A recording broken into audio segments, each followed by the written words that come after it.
في ناس بتفكر إن النوم تضييع وقت، والناس اللي بتنام كتير كسلانة. بس الحقيقة ممكن يكون الفرق ما بين حياة ناجحة وانهيار كامل لجسمك ومخك. تعال أقولك ليه النوم هو أهم عادة في يومك، وإزاي ممكن يدمر كل حاجة في حياتك لو ما خدتش بالك. النوم مش مجرد راحة، النوم صيانة لجسمك كله. عقلك وجسمك محتاجين النوم فعلا. أثناء النوم الجسم بيجدد خلايا المخ، بيشيل السموم والذكريات وبيرتب كل حاجة. وكمان في بروتين اسمه بيتا أميلويد بيتراكم في المخ طول النهار، والنوم هو اللحظة الوحيدة اللي بيتشال فيها، ولو ما تشالش على المدى البعيد ممكن يحصل زهايمر. السهر المستمر أكيد أكتر غلطة بتقع فيها. كل يوم بنأجل النوم شوية علشان نتفرج على مسلسل، نلعب جيم أو نقعد على الموبايل، لكن السهر بيخلي جسمك يدخل في عادة إجهاد مزمن. يعني جسمك بيعيش كأنه تحت تهديد طول الوقت، وده بيقلل مناعتك وبيخليك عرضة لأي مرض يعدي عليك. 2. عدد ساعات النوم القليلة. ناس كتير تقول أنا بنام 4 أو 5 ساعات وتمام كده. لا،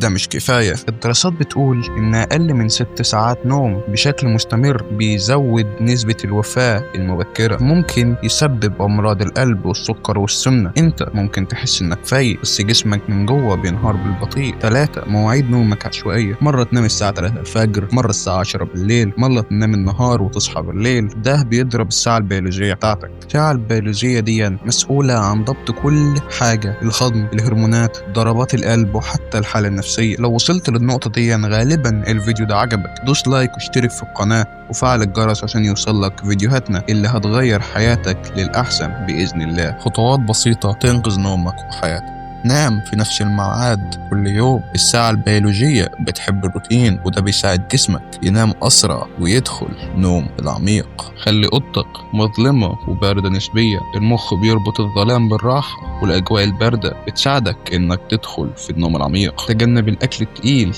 أو الكافيين قبل النوم ب3 ساعات. القهوة والشاي بيضيعوا في جسمك، بيقعدوا في جسمك لو ما نمتش خلال 20 دقيقة. قوم. العقل بيربط السرير بالأرق لو فضلت قاعد عليه. قوم اقعد اتمشى في الشقة 10 دقايق وارجع تاني لنفس مكانك، وصدقني نام. ابدأ من النهاردة، غير عاداتك، خلي النوم قوة مش نقطة ضعف، لأن اللي بينام صح بيعيش صح. ما تنساش يا صاحبي تحط لايك وتشترك في القناة، لأن تعبت في الفيديو ده فشخ.